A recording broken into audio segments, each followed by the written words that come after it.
Nakapag-swimming na ba ang lahat? Sa init ng panahon ngayon, iba talaga yung sarap ng malamig na tubig, yung tipong tanggal pagod agad. Pero bago ang the best part, quick kwento muna. Plano talaga namin sa Batangas.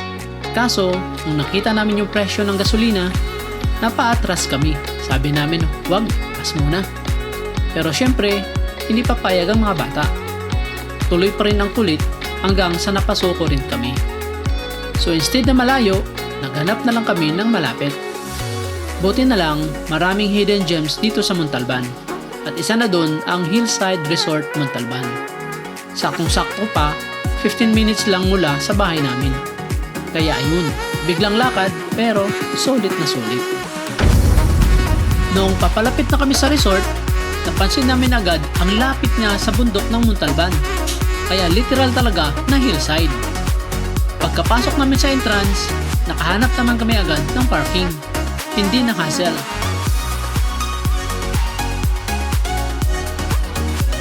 Pagkababa pa lang namin sa kotse, bumungad agad yung I Love Hillside Resort na sign.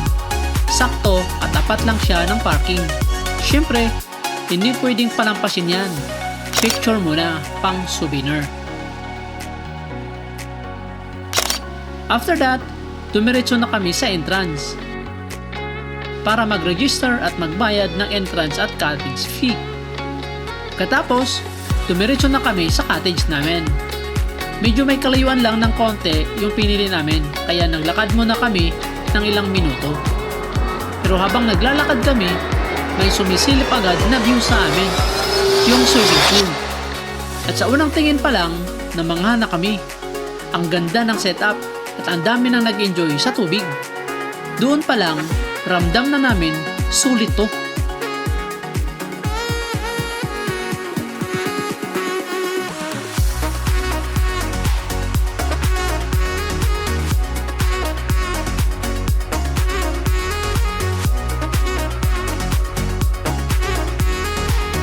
Kaya ang mga bata, hindi na nagpatumpik-tumpik pa.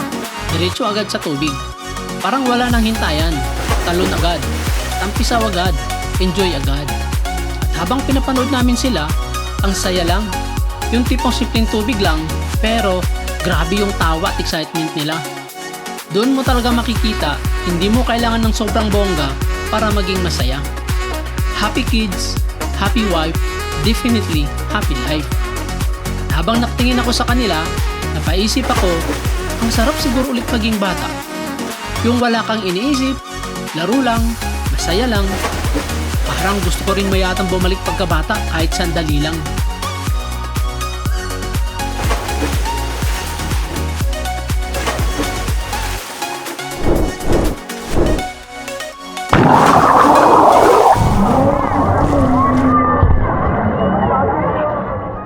O siya, hanggang dito na lang. Sana may napulot kayong aral. Tandaan, hindi kailangan ng malayong biyahe para makahanap ng saya. Lalo na mahal ang gasolina. Minsan, nandyan lang sa malapit, hinihintay mo lang matuklasan. At sa simpleng biglaang lakad na ito, naging isa na namang alaala na hindi namin makakalimutan. Kaya kung ikaw ay pagod o stress, baka ito na ang sign mo. Maglaan ng oras, sumama sa pamilya, at gumawa ng sarili mong kwento. Yung kwentong may kwenta. Dahil minsan, yung mga hindi planado, sila pa yung pinakasulit. Hanggang sa susunod na lakad, adios! O siya nga pala, natin lang to Hindi ako masyado nag-enjoy sa outing na ito. Halata naman diba?